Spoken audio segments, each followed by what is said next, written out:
You can't ask them that. Would you have ever paid for it?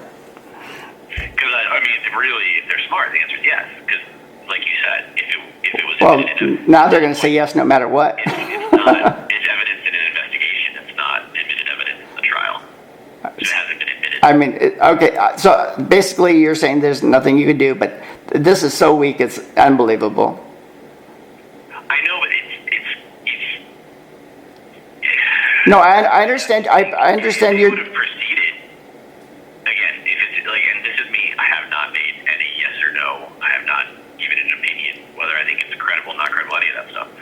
But like, had they proceeded, and if it's as weak as you say, like that would have opened them up to a lot of liability. Oh, no kidding! I would have sued him. Yeah, but all of these things, that's kind of why I wanted to have the conversation. Is these are more like I would consider consulting with a private attorney to see if there's any rights or recourse. I don't want to sue them. If you sue them, they just have insurance pay for it. It doesn't hurt them any, right? So these guys are really incompetent. The way I read this reads more like there's perhaps, because I cannot give an opinion, I cannot provide legal advice. So I'm just I've read your submission. I went back through everything. That's fine. So you can't. Perhaps you speak with a private attorney to see if there's something like a claim. I don't see where I get to the level because it's a knowing violation. I have to show that this prosecutor knew there was no probable cause when he submitted the charging document.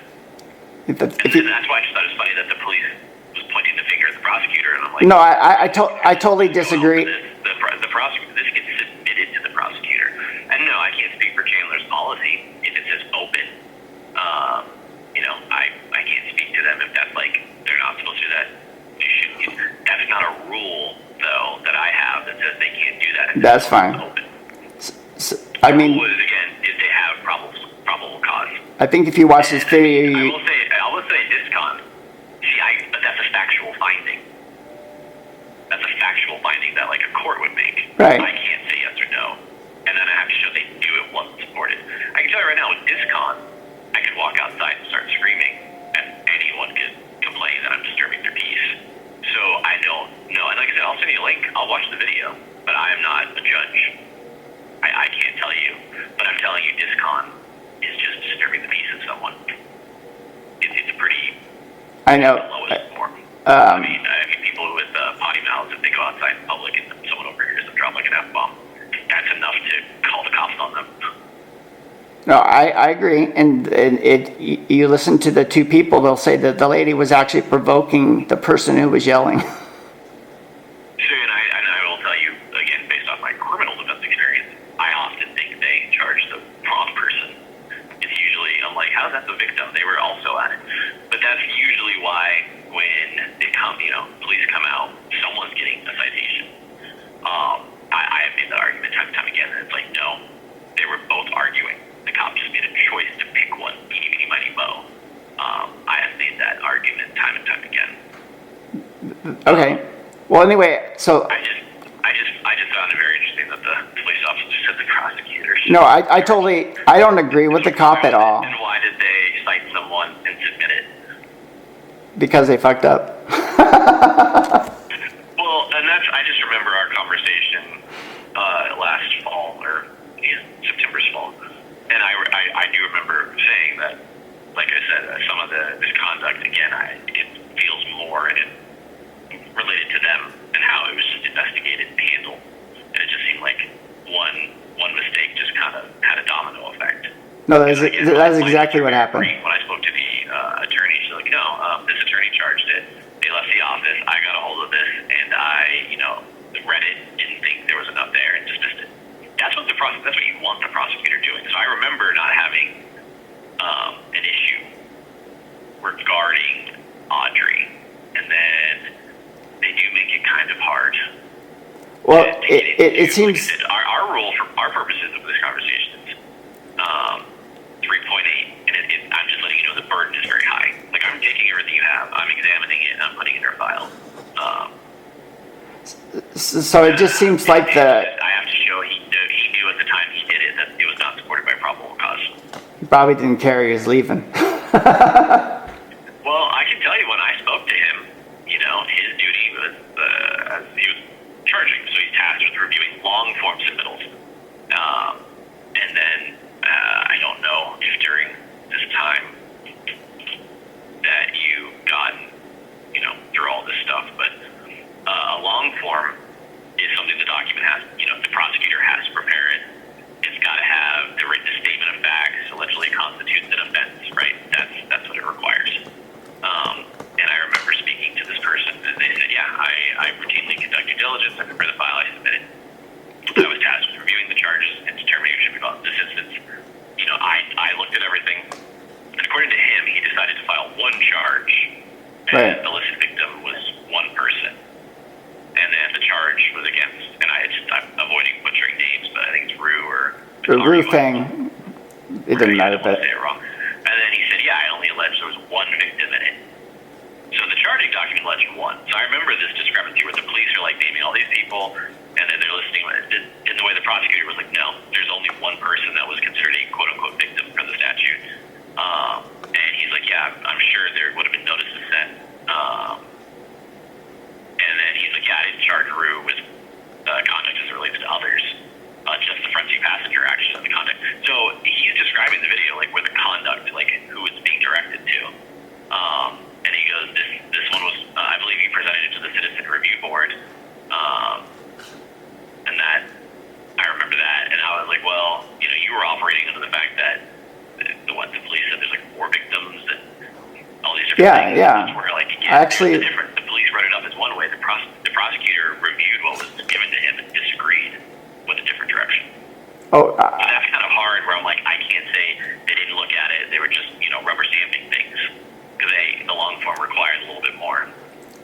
I know if you watch this video, it's only 19 seconds long, and it's just unbelievable. It's like someone gets charged with tapping on a window twice and saying, "Get out of here."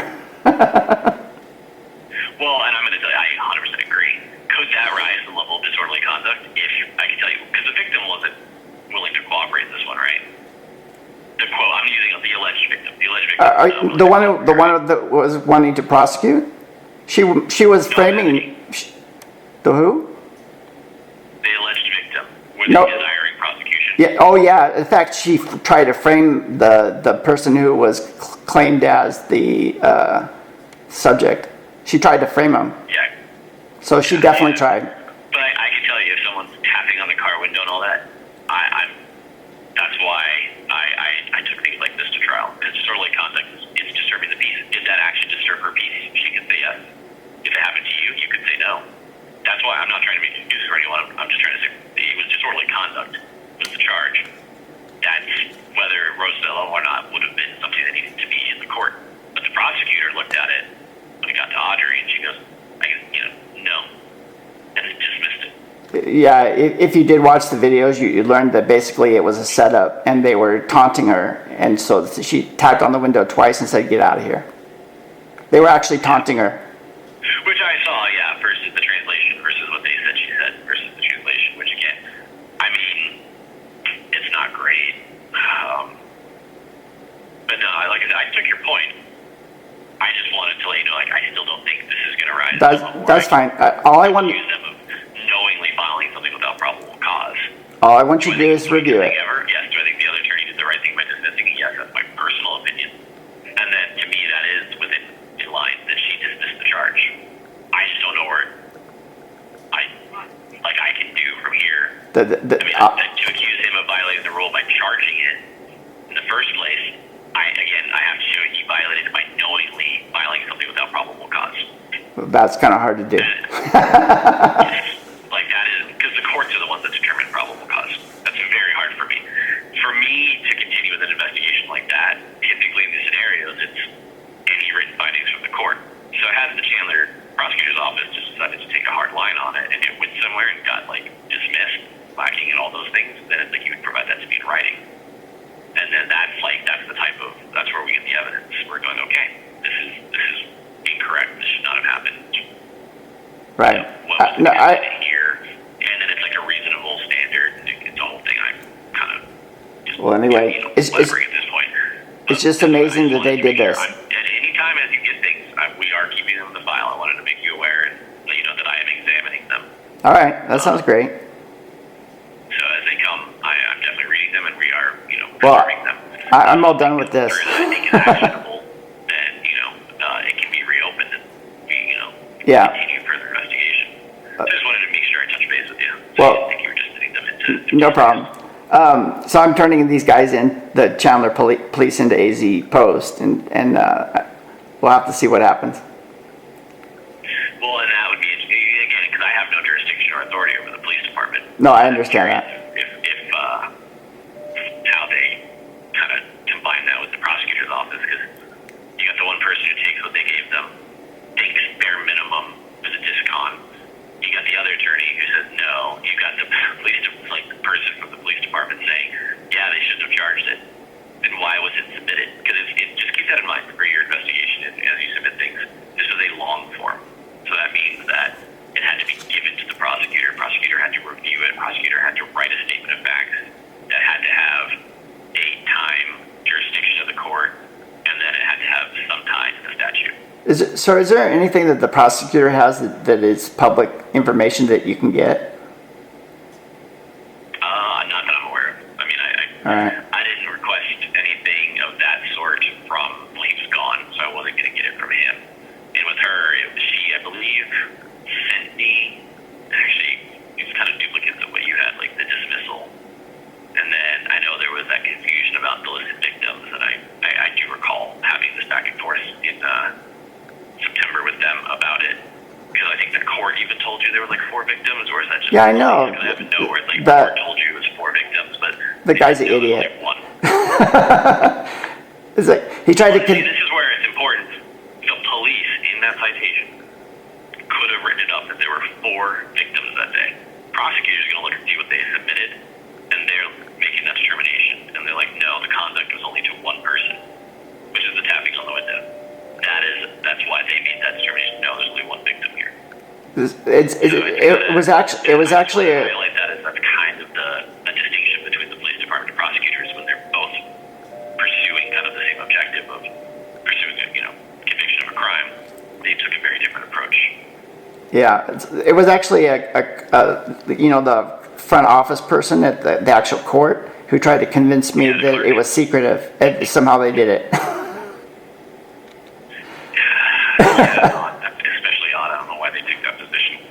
I know. Well, I know better. The reason I circle back to the consider consulting with a private attorney is if they review this and they see issues, there could be civil claims. But there's a thing that you have to do it within 2 months, and because of what the police department did, it took me way over 2 months to figure it out. I still consider just checking with a lawyer just in case. All right.